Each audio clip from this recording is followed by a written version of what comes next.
హైదరాబాద్ గాంధీ భవన్ లో ఉద్రిక్తత నెలకొంది. మహిళా బిల్లుపై బీజేపీ అలసత్వం ప్రదర్శించడంపై మహిళా కాంగ్రెస్ నిరసన చేపట్టింది. దేశంలో మహిళకు రక్షణ లేదని, మహిళలపై దాడుల్లో బీజేపీ నేతలే ఎక్కువగా ఉన్నారని ఆరోపిస్తున్నారు మహిళా నాయకులు. దేశవ్యాప్తంగా ఉన్న బీజేపీ ఆఫీసులు ముట్టడించాలని పిలుపునిచ్చింది జాతీయ మహిళా కాంగ్రెస్. దీంతో ఆందోళనకు దిగారు. ముందు జాగ్రత్తగా మహిళా నాయకులు బయటకు రాకుండా భారీగా పోలీసులు మోహరించారు.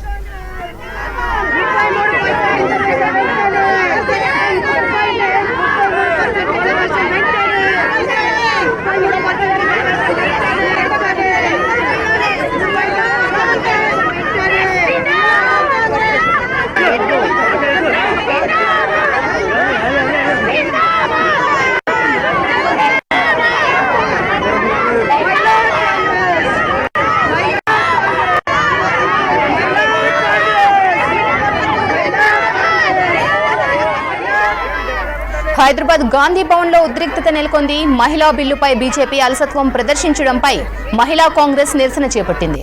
దేశంలో మహిళకు రక్షణ లేదని, మహిళలపై దాడుల్లో బీజేపీ నేతలే ఎక్కువగా ఉన్నారని ఆరోపిస్తున్నారు మహిళా నాయకులు. దేశవ్యాప్తంగా ఉన్న బీజేపీ ఆఫీసులు ముట్టడించాలని పిలుపునిచ్చింది జాతీయ మహిళా కాంగ్రెస్. దీంతో ఆందోళనకు దిగారు. ముందు జాగ్రత్తగా మహిళా నాయకులు బయటకు రాకుండా భారీగా పోలీసులు మోహరించారు.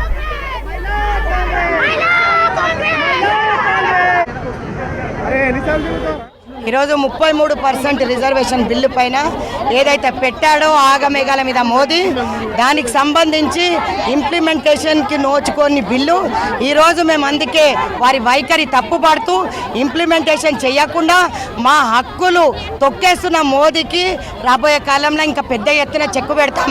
ఇదే కాకుండా మహాలక్ష్మి యోజన కింద మందర్ చెల్లెళ్ళకి 8,500 ఒక్కొక్క మహిళా బ్యాంకులో వేస్తానని చెప్పి రాహుల్ గాంధీ గారు ఏ విధంగా అయితే చెప్పారో, మాకు ఫైనాన్షియల్ స్టేటస్ దెబ్బతిన్నది.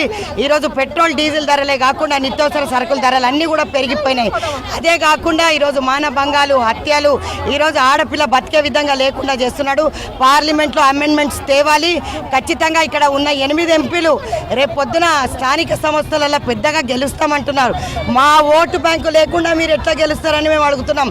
51% ఉన్న ఓటు బ్యాంకును మోసం చేసిన మోదీకి 100% స్థానిక సంస్థలలో కూడా మేము చెక్కు పెడతామని చెప్పి తెలియజేస్తున్నాం.